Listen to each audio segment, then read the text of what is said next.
సరస్వతి నిలయాల్లో రాజకీయ రాక్షసులు ప్రవేశించారు. ఫోటోలు, ప్రోటోకాల్లు, తొక్క తోలు అని నానా హంగామా చేశారు. చదువుల గుడిని తమ దందాలకు అడ్డాలుగా మార్చుకున్నారు. నారాయణపేటలోని కాంగ్రెస్ ఎమ్మెల్యే పర్ణికారెడ్డి అనుచరులు చేసిన ఈ దారుణం మన విద్యా వ్యవస్థకే పట్టిన చీడపురుగు. అధికార మదంతో కళ్ళు మూసుకుపోయిన వీరి బలుపు ఎంత బరితెగించిందంటే, అసలు ఏం జరిగిందంటే, నారాయణపేట్ ఎర్రగుట్టలోని బాలికల గురుకుల పాఠశాలలో జిల్లా స్థాయి లెర్నింగ్ వర్క్షాప్ జరుగుతోంది. అక్కడ ఏర్పాటు చేసిన ఫ్లెక్సీలో జిల్లా గ్రంథాలయ చైర్మన్, మార్కెట్ కమిటీ చైర్మన్ ఫోటోలు లేవట. ఇక చూసుకోండి, ఆ స్కూలు వాళ్ళ అయ్య జాగీర్ అన్నట్లు ఎమ్మెల్యే అనుచరులు స్కూల్లోకి చొరబడ్డారు. వాళ్ళు వచ్చి అక్కడ చేసిన దుర్మార్గమైన పని ఏంటో తెలుసా? అక్కడున్న ఫ్లెక్సీని చించేశారు.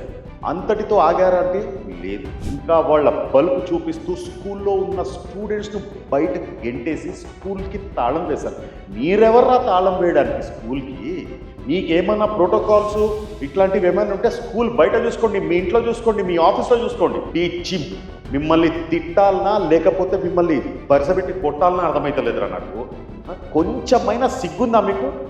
స్కూల్లో మీ రాజకీయాలు ఎదురా? చదువుల తల్లి సరస్వతీదేవి ఏమైనా మీకు బంధువా? పిల్లల భవిష్యత్తుతో మీ రాజకీయాలా? కడుపుకి అన్నం తింటున్నారా లేదా గడ్డి తింటున్నారా మీరు? నాకు అర్థమైతలేదు. ఏమమ్మా పర్ణికారెడ్డి గారు, ఇదేనా నువ్వు చదువుకిచ్చే మర్యాద? ఈ స్కూల్ పిల్లలు కూడా నీకు ఓటేశారా? నీ పిల్లలు చదివే స్కూల్కి వెళ్ళి నీ అనుచరులు ఇలాగే చేస్తారా? నువ్వు చేయనిస్తావా అసలు? ఏం నీ పిల్లలకు ఒక న్యాయం, ప్రజల పిల్లలకు మరో న్యాయమా? ఇంత జరుగుతుంటే అధికారులకు ఏమైంది? నిద్రపోతున్నారా అధికారులు? మిమ్మల్ని కూడా ఆ ఎమ్మెల్యే, ఆమె అనుచరులు భయపెడుతున్నారా? లేక మీరు కూడా ఆ అక్రమాలకు వత్తాసు పలుకుతూ ఆ గుంపులో కలిసిపోయి తానా అంటే తానా, తందానా అంటే తందానా అంటున్నారా? అయ్యా ముఖ్యమంత్రి రేవంత్ రెడ్డి గారు, చూస్తున్నారా సార్ మీ ఎమ్మెల్యేలు వాళ్ళ అనుచరులు చేస్తున్న అరాచకాలు? దేవాలయం లాంటి బడిలో వాళ్ళు రాజకీయ దందా చేస్తున్నారు. ఇదంతా మీకు తెలిసే జరుగుతుందా లేక తెలిసినా తెలియనట్లు కళ్ళు మూసుకొని కూర్చున్నారా?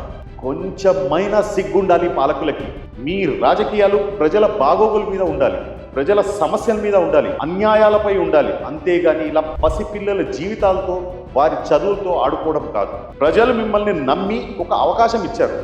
అదే ప్రజలు మీరు చేసిన ప్రతి పనిని గమనిస్తున్నారు. గుర్తుపెట్టుకోండి, ఒక్కసారి ప్రజలు తలుచుకుంటే మిమ్మల్ని ఎంత అందలం ఎక్కించారో అంతే సులభంగా పాతాళానికి కూడా తొక్కేస్తారు. ఖబర్దార్, మళ్ళీ చెప్తున్నా, స్కూళ్ళ జోలికి, పిల్లల జోలికి రాజకీయాలు తీసుకురావద్దు. మీ ప్రోటోకాల్స్, తోటకూర, వంకాయ, కాకరకాయ లాంటి పిచ్చి పిచ్చి పనులు ఏమనంటే మీ ఇంట్లో చూసుకోండి, లేదంటే నరి రోడ్డు మీద చూసుకోండి, లేదంటే పార్టీ ఆఫీస్కి వెళ్ళి చూసుకోండి. అక్కడ ఏమన్నా చేసుకోండి. పిల్లలు జోలికి వచ్చారంటే మాత్రం కొడక ప్రజలందరూ కలిసి తాట తీస్తారు, బట్టలు ఇప్పి మరీ ఊడదీస్తారు, బట్టలు ఇప్పి ఊడదీసి మరీ కొడతారు మిమ్మల్ని.